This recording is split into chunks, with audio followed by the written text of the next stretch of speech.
Many years ago, before the world became as it is now, God sent an angel to punish the world. The angel was wounded, and he set his wings down to rest in a west-ended town. It was the maidens who lived in the city's fortress that saved him. He was sent to destroy him, but they took pity on his wounds. Gaining the help of a giant spider, they gave the angel refuge at the bottom of a valley. Each, in turn, embraced the angel's neck to keep the blood from pouring out. In return, he gave them a golden horn. But eventually, the townspeople found him there. They set fire to the valley, burning the maidens and taking the angel's head. The legends say that an army of angels appears, covering the sky. Then a miracle occurred. A glorious sound filled the air and the angels left. The last maiden had used her breath to sound the golden horn.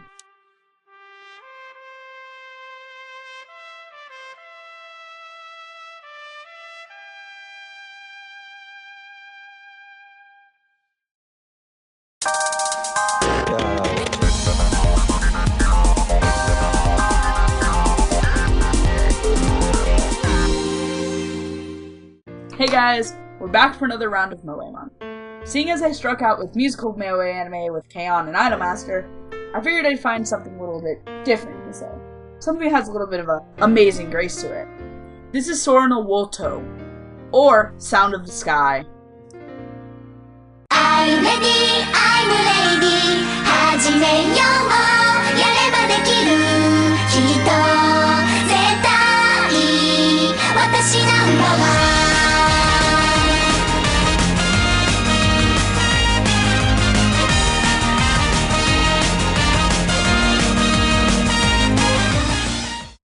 Sound of the Sky is the story of Kanata Sorayami, a girl who is inspired to join the army after she hears a mysterious trumpeter playing Amazing Grace when she is lost in the war as a child. She later joins the Helvetian army, becoming a bugler, thinking that's how she'll learn the trumpet. There she's assigned to the 1,121st platoon in the town of Sez, in a place called Helvetica, where she learns how to play the bugle thanks to Master Sergeant Ryo Kazumiya, as well as finding a family and the rest of the group, which includes Felicia Heidman, Kurihara Sumiana, and Noel Kanagi. Together the girls go on less of an adventure of, like, yay, we're doing things, and more of an adventure of the self, in a sense. Well, the story has a very semblance of a plot in that, hey, I'm going to learn how to play the bugle. It's more of a character-driven thing, which is one of my big likes about it. I guess I can say that the first 6 episodes are kind of like typical Moe in that it's, that they're really cutesy in some of the things they do, but there's still something really dark hidden behind all of it, which is another thing I really like. And a lot of my dislikes with the show are really petty with, I don't know, it's not really hard, it's seriously, like, a lot of my problems with the show are incredibly petty, which are mostly, it's got not much of a plot, it's a little bit too cutesy in the beginning, but the ending more than well makes up for it. As a great reviewer once said, the ending is paramount. So, the characters are Kanata, Ryo, Felicia, Kurihara, and Noel. Kanata is the one that looks kind of like Yui from K-On!, but she's not. And despite having absolute pitch, which means she can, I think, hear like anything in pitch or something, she's not really good at music, but the story and development, she learns how to play, and she's dedicated to being a soldier, but she always puts morality over duty first. Ryo is the one who teaches her, and she's also a bugler and a trumpeter.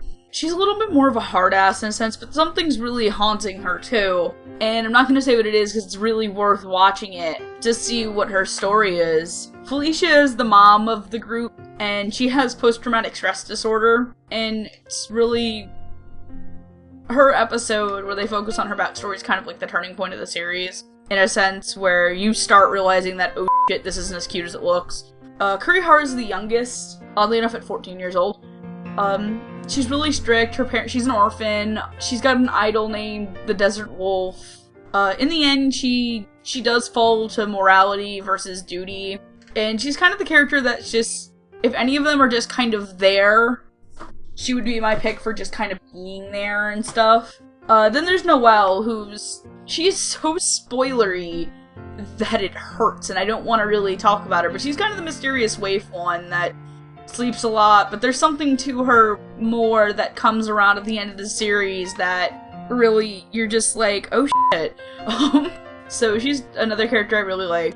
My biggest about this series is the story that it does tell using the genre that it does. Because yeah, it's funny and the art style is incredibly Moe, but it's still, I don't want to say it's a commentary on society and war, because it's a war story at its heart. But at the same time, it's also a story about, like, humanity and how people are the same no matter where they're from. And it's got a really good sentiment and heart to it. And I keep on saying heart because you can say that everything has a heart, whether it be twisted and evil or cutesy-wootsy and stuff, but sometimes it doesn't show as much. But in an anime like this, and the next one I'll cover, Bamboo Blade, it really does. So, if I'm going to go into any of the spoilery stuff, I would say that it is the final rendition. It has to do with the music of the show, which is awesome. It has to do with the final rendition of Amazing Grace Jewel here, which I know in a lot of people's comments on YouTube, they're like, oh, I don't usually like this song, but when I hear it this way, I love it. And it really was a version that I appreciated because of how powerful it was, the scene it was put in. And to use a song not written originally for your show and putting it in there like that, in that way, is just why I think the ending is almost perfect, in a sense. And as long as I'm talking about music, I'm going to talk about the group that does the opening, which is Calfina, and they're awesome, and the opening of the show is amazing. And it is, if you do watch it, you're probably going to be like, oh, this is just like Elfenlied, but not with less death and pencils to the eyes and creepiness. But I love the opening, and it's one of the ones I do have on my computer and I listen to on like a daily basis, because it's like just, it pumps you up for the show without having to be cutesy and cheery and poppy. It's a different way to get you kind of roped into each episode. And if we're gonna talk about roping things in episodes, the ending to the show makes me it's like how when you watch Black Butler and you hear I'm Alive, even though you know it's a good song, you're just like, this doesn't fit really to what's going on, and you're just kind of like, skip and go back to what makes the show. Yeah, in a sense I do compare it to Black Butler opening, ending wise, where the opening of Black Butler really draws you in, but the ending, at least the first one, you're just kind of like, whoa, what the hell just happened? So, if I'm going to give this anything, I do give this anime a watch, because it didn't fall into a lot of the pit holes it could have.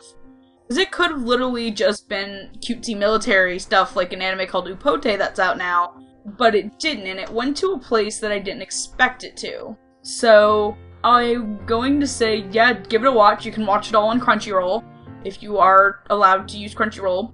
So, yeah. If you like this review, like us on Facebook for our updates and stuff. If you want to support our podcast, please go to cafepress.com and buy something. And if you like this review, my name is Megan. If you don't like this review, my name is Justin Bieber. Signing out.